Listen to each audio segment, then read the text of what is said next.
안녕하세요. 새벽에 책 읽는 아줌마, 엔다줌마입니다.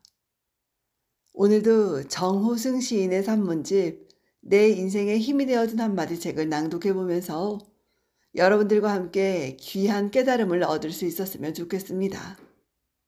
낭독 시작하겠습니다. 성실이 없는 곳에 존재가 없다. 아직도 우리 사회에서는 시인이라면 성실하게 생활하지 않는 사람으로 인식돼 있습니다. 딸과 결혼할 사람이 시인이라고 하면 대부분의 부모는 가난하게 살 것을 염려해서 부정적인 생각부터 먼저 하게 되는데요. 그것은 지난 시대 시인들의 삶이 보편적인 삶과 다소 동떨어져 있었다고 여기기 때문입니다. 시인이라면 봉두남발에 술이나 마시고 생활은 도외시한다는 고정화된 통념이 있는데 아직 그런 통념이 바뀌지 않았기 때문이죠. 저는 시인에 대한 그런 잘못된 생각들이 무척이나 싫습니다. 시는 성실한 삶 속에서 뿌리를 내리고 꽃을 피우고 열매를 맺는 것인데도 일반인들은 그렇게 생각하지 않는 경우가 많은 것 같아요. 제 친구들도 어디 경치 좋은 데 가서 기분이 좋으면 저더러 시나 한 수 읊으라고 말합니다. 시를 놀이문화의 한 부분으로만 여기기 때문이죠. 저는 이런 고정관념 때문에 직장에서도 퍽 조심스러웠습니다. 제가 지각을 하면 시인이니까 지각을 한다고 말합니다. 점심때 한두 잔 반주를 곁들여 식사를 하고 얼굴이 불쾌해진 채 사무실로 들어가면 시인이니까 대낮부터 술을 마신다고 말하더라고요. 그러나 이제 그런 오해를 하든 안 하든 시인의 삶이 그런 낭만적이고 목가적이었던 시대는 이미 다 지나갔습니다. 우리가 사랑하는 천상병 시인은 가족을 위해 돈 버는 일에 무관심한 채 부인인 목순옥 여사의 정성 어린 보살핌 속에서 오직 시인으로서의 천진성과 순수성을 지니고 살았습니다. 그런데 이제는 또 다른 천상병 시인은 요구되지 않는 시대입니다. 시인이라고 해서 밤새워 통음해야만 좋은 시를 쓴다고 오해할 수 있는 시대는 다 지나갔습니다. 시인도 다른 사람들처럼 성실해야만 오늘을 살 수 있고 시를 쓸 수 있거든요. 물론 시인은 평균적 가치관에 의존해서 살아서는 안 된다는 것을, 평균적 가치관에 저항하는 다소 고독하고 순결한 가치관이 필요하다는 것을 잊고 있는 것은 아닙니다. 성실하면 가난해지지 않습니다. 부자가 될 수 없을지 모르지만 가난해지지는 않습니다.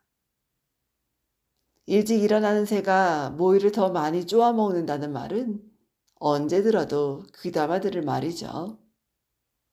뚜벅뚜벅 황소걸음으로 걸어도 천리를 갈 수 있습니다. 물은 한 방울 한 방울 떨어져 물통에 가득 찹니다. 예수는 일하기 싫으면 먹지도 말라고 했으며 부처님은 게으른 죄는 부모를 10,000명 죽인 죄보다 더 크다고 했습니다. 성실은 존재의 근본입니다. 성실한 인간이냐 아니냐에 따라 존재 유무를 판단할 수 있습니다. 저는 성실하지 않으면 나라는 존재는 없다는 생각을 늘 해왔는데요. 성실하지 않으면 아버지라는, 남편이라는, 그리고 아들이라는 존재가 될 수 없습니다. 그것도 남이 나를 성실하다고 인정해 주는 것보다는 내가 나를 성실하다고 인정할 수 있는 성실이어야겠지요. 저는 한때 책상 위에 성실하지 않으면 존재가 없다라고 써붙여 놓기도 하고 또 천천히 그러나 꾸준히라고 써붙여 놓기도 한 적이 있습니다. 원고 쓰기가 힘들 때마다 서두르지 말자. 그러나 매일 꾸준히 하자. 사람은 자기 일에 최선을 다할 때 가장 아름답게 보인다라고 속삭이며 저를 다독거렸습니다. 그러자 바라던 목표치에 도달할 수 있었어요. 급하게 서두르지 않았지만 꾸준함을 잃지 않았기 때문이었습니다. 저는 무슨 일을 하든 정신적으로 등산을 한다는 생각을 늘 하는데요. 등산은 한 걸음 한 걸음이 중요합니다. 그 한 걸음 한 걸음이 모여서 정상까지 올라갈 수 있는 것이지 한꺼번에 몇 걸음 뗀다고 해서 올라갈 수 있는 것은 아니잖아요. 그리고 어떠한 등산이든 등산은 다른 사람이 대신해 줄 수 있는 것이 아닙니다. 다른 사람의 도움을 받는다 하더라도 결국 나 자신의 힘과 노력만이 산을 올라갈 수 있게 해줍니다. 러시아 최대의 우화 작가인 끄르일로프가 쓴 우화, 독수리와 거미에 보면 다른 사람의 힘에 의해 이루어진 성공은 한순간에 지나지 않는다는 것을 잘 알 수 있습니다.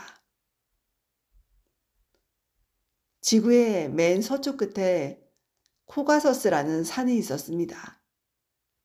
그 산은 얼마나 높은지 산봉우리가 항상 구름에 가려 있었죠. 그래서 그 어느 누구 하나 그 산의 정상까지 올라가 보겠다는 생각을 하지 못했습니다. 어느 날 용맹스러운 독수리 한 마리가 정상에 오를 것을 결심하고 산을 오르기 시작했습니다. 그러나 번번이 날개를 늘어뜨리고 땅 위로 내려오곤 했습니다. 그러나 독수리는 끝까지 포기하지 않고 끈질기게 도전하여 마침내 산의 정상에 다다랐습니다. 정상엔 신기하게도 고목 한 그루가 우뚝 서 있었는데요. 독수리는 날개를 활짝 펼치고 그 고목의 나뭇가지 위로 고요히 날아가 앉았습니다. 천신만고 끝에 정상에 올랐다는 성취감에 가슴이 저절로 벅차올랐습니다. 그때였어요. 어디선가 독수리를 보고 낄낄거리는 웃음소리가 들려왔는데요. 독수리는 얼른 뒤를 돌아보았죠. 작은 거미 한 마리가 나뭇가지에 붙어 계속 낄낄거리고 있었습니다. 아니, 이 높은 산에 저 거미가 어떻게 올라왔을까? 독수리는 궁금해서 거미에게 물었습니다. 거미야, 너 이 높은 데를 어떻게 올라왔니? 넌 죽을 고생을 하며 올라왔지만 난 네 날개 아래 붙어서 힘 하나 안 들이고 편안히 올라왔지. 거미가 교활한 목소리를 내었습니다. 독수리는 어처구니가 없어 멍하니 거미를 내려다보았죠. 그때였어요. 갑자기 강한 바람이 세차게 불어왔습니다. 독수리를 보고 계속 낄낄거리며 웃음을 그치지 않던 거미가 천길 낭떠러지 아래로 내동댕이 쳐지고 말았습니다. 이렇게 우리의 삶은 보다 더 깊은 성실함과 섬세함을 요구합니다. 인생은 거대하고 위대한 일보다 지극히 작고 사소한 일들로 이루어져 있습니다. 하루하루 똑같은 일들이 되풀이됨으로써 이루어지는데요. 아침에 일어나 밥 먹고 직장으로 가고 지하철을 타고 집으로 돌아와 텔레비전이라도 보다가 잠들고 하는 그런 변화 없는 일들의 되풀이됨이 바로 인생입니다. 뭔가 좀 좋은 일, 특별한 일이 없을까 기대하지만 그 기대가 그리 흡족하게 채워지지 않습니다. 그것은 이벤트가 되는 좋은 일과 특별한 일로 인생이 채워지는 게 아니라 되풀이되는 사소한 일들로 인생이 채워져 있기 때문입니다.